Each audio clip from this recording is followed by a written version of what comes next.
almost 70 years after Nehruji did the same thing. So Nehru made certain promises from the same platform.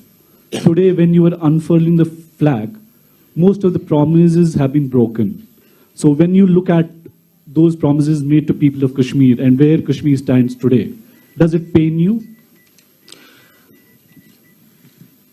I'm not happy with what I see in Jammu and Kashmir.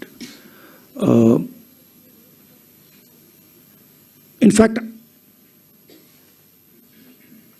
I have sadness when I walk through Jammu and Kashmir. I have come here.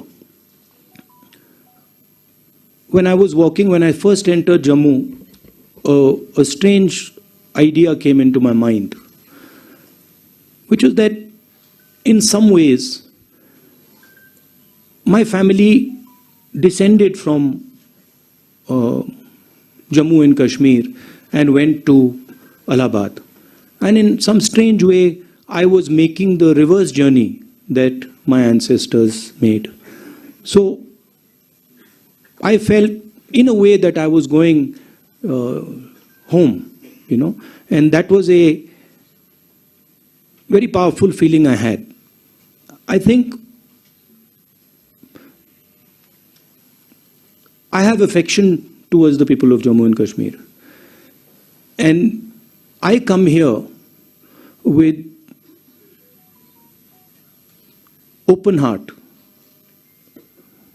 And I come here with open arms to help in whatever way I can.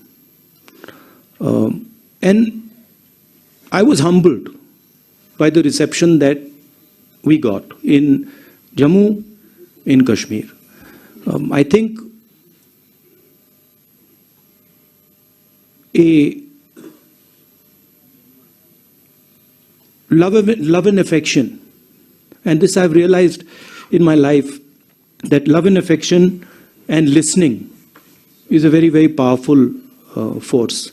And I intend to do as much of that as I possibly can.